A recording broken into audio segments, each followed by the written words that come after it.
I got to get cooking on this Super C. Got a lot of fast hitch implements. Gonna need this HydroTouch system up to snuff. Let's dig into it today. That's red power. Woo!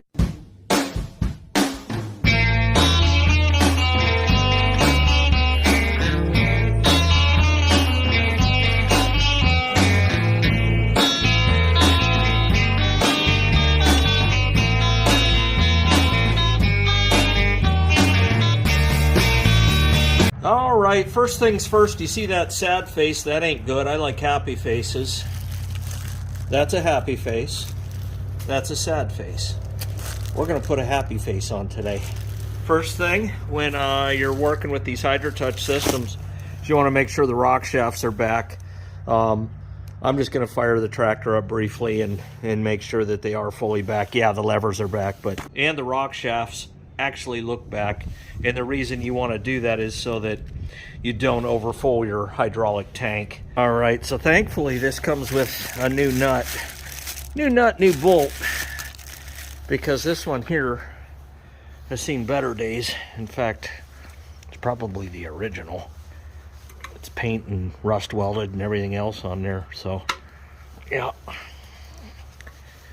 Gotta tell you, I had no intentions on staring at that sad face the entire time I'm plowing and disco ducking. And not only that, but I got a brush hog for this tractor too, so we be grooving. I should have probably sprayed that, but the heck with it. It's not like it requires a breaker bar to get it off of there. It's gonna take a hammer though, because I know once this is off, I have to pound that out of there. I don't care if I damage it because I got a new one. My main concern right now is when I take that plate off there, does it even have a filter in the system? And I got my doubts. I got my doubts that it does. But it's gonna have a temperature gauge. And I looked online for the filters. I didn't go to the local parts store. But I looked online, and a lot of the places, Steiner's, Don't Want to Be a Winer's, they're sold out of them. So there was one place I found them, and I won't tell you the price because it's embarrassing that I'm going to have to pay it. So there you go. I'm going to pound this out with a hammer. Well, this is just giving me fits. This should just slide in and out of here. That one certainly will, but this is all rust welded and painted on there. And you can see I got just enough gap in there. I'm just going to take bolt cutters, reach in there and snip that. And then this should slide off this bolt. And then I'll be able to pound that out. I can cut it again, like say right here. And then pound that out with a punch. Oh, let's see if I can get this thing down in there. Like I say, I don't really care if I damage anything. I just want to punch it off there like that.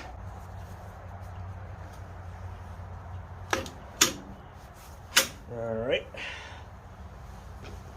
So I shortened it enough that this, in theory, should slide. Problem is, the gauge is stuck rust welded on there too.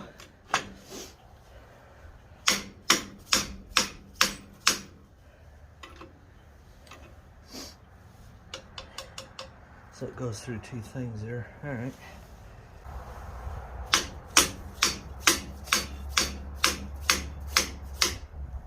Well, there's hope. We're at least pivoting on this bolt now. Before we were not. This thing with these old tractors, you don't change the parts out when they break right away. Somebody's going to get stuck with a real treat, 20, 30 years later. And that's me.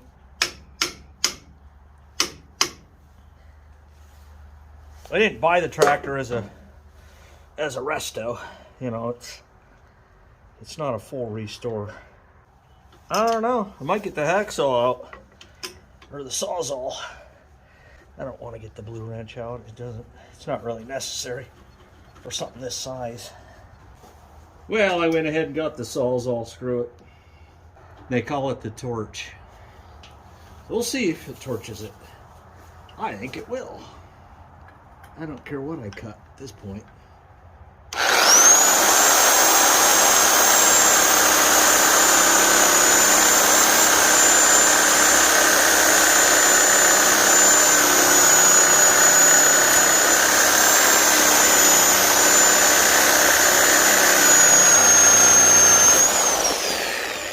There she blows. That stupid thing still didn't want to come out of there. Ornery little turd. It's a turning. Unhappy. I was unhappy with the unhappy face. Just about anything will work. For a punch, I believe. Well, an old spark plug. Yep. That worked. The old Autolite 3116 has more use than just spark. Come on, you turd. There you go. That cord's gonna be what I would classify as long enough. So we're going through here, like here. Line that up.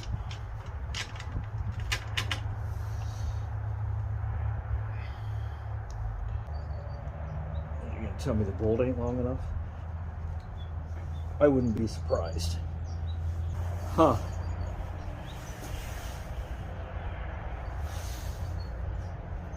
I'm going to tell you the bolt ain't long enough that they sent the stupid new gauge with. Alright, well, so I make another trip to the barn. Why would they do that? Like, no joke, man. Pop it out of there. Let's see if it goes through without the gauge at all. No. No, not unless I bent this, which I may have. So, yeah. Okay. Now let me make it so the gauge just barely fits in there.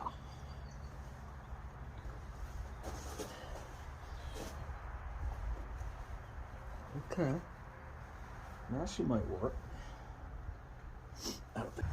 Definitely ain't the same size it was in there. I can tell you that.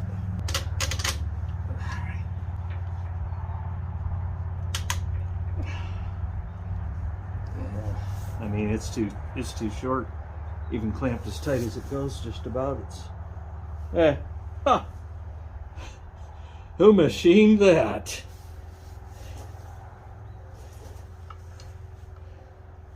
Love to meet the genius. Yeah, it's about, I'm going to say, good ½ inch too short, because if I could, yeah, it's tight. I mean, the only thing I can figure out is that maybe they didn't account for these. Provide my own hardware.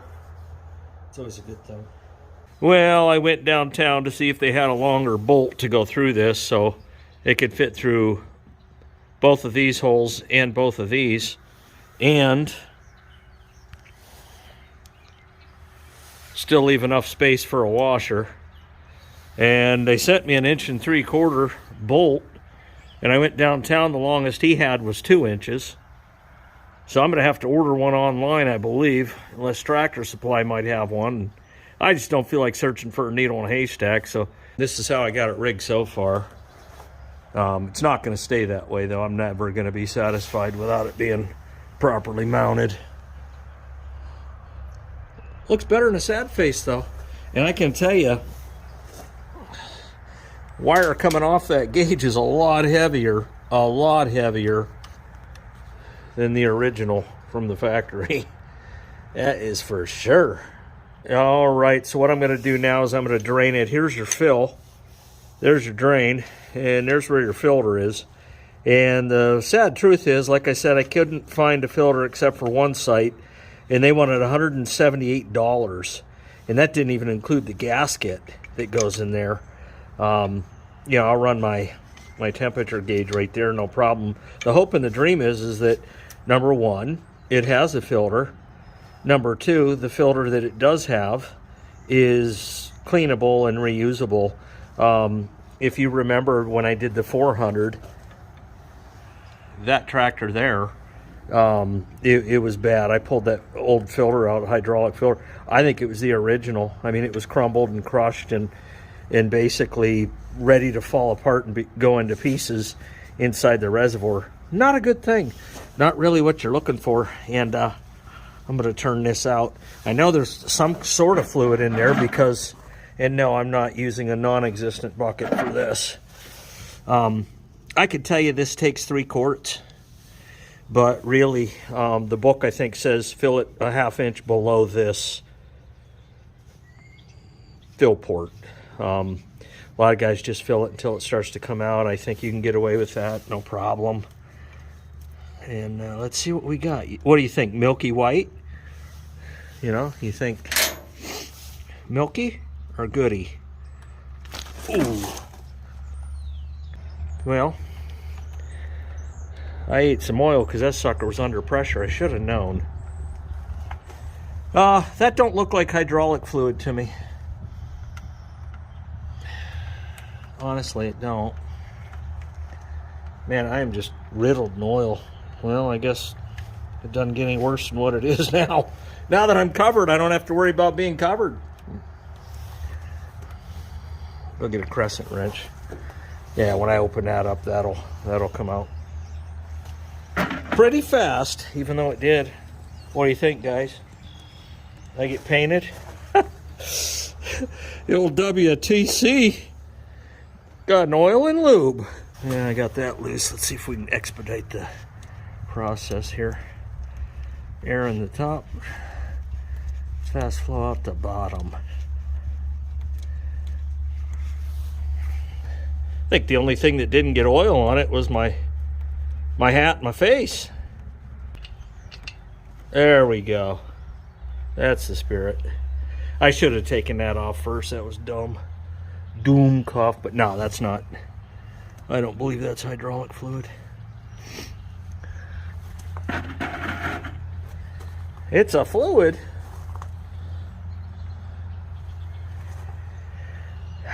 It honestly, it looks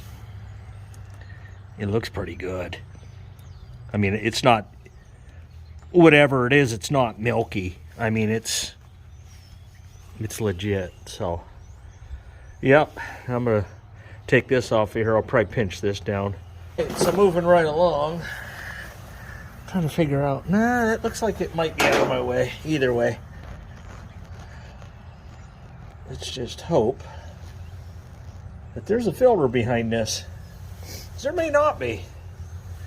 Nothing surprises me anymore.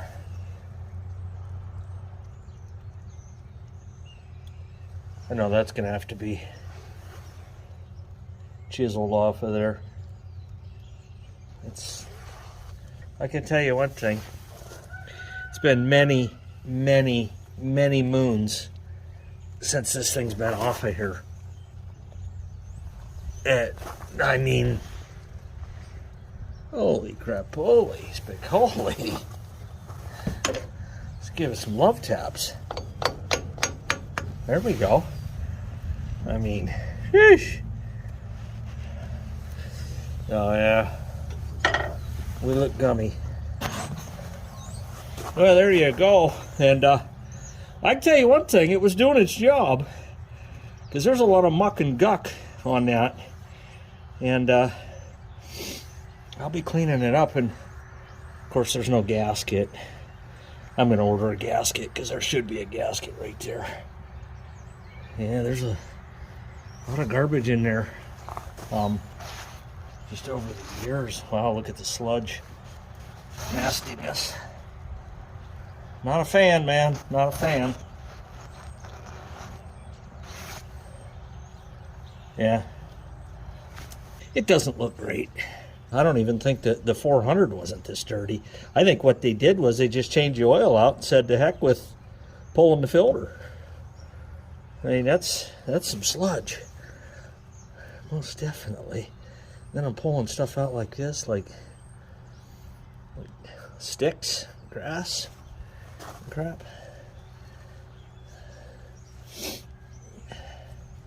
Your system's ever slow. Oh, there you go. I don't know. Something tells me just order the gasket, order the filter, and just do everything new. It's not a tractor I'm looking to get you rid of. You know, if it was a, you know, one of those machines where it's like, I could see selling it in a year or two, I might not put that kind of money into it. I might just clean the filter up, put some High-Tran in it, call it break even. But always had a thing for the 200 and the Super C. Kind of breakout tractors, really. There's the fast hitch and stuff. I was able to pull this out. I just took that apparatus off right there. It's where it probably needed pulled off anyway, because that's all messed up. But yeah, I don't know. I'm looking in there and I see other stuff. So I think that's what I'm going to do. I'm going to have to order a filter just to make sure I got one that's up to snuff. Get the gasket for it, and get this system flushed. Well, I think that's going to be enough shenanigans for today. I'm going to go order some parts, new filter, gasket, longer metric bolt, and we'll be cooking. But I can't justifiably throw that filter in there and even cleaned up and feel real good about it, especially, like I said, a tractor I plan on keeping. So that's what I'm gonna do. Oil arm, hope it comes out. Boom!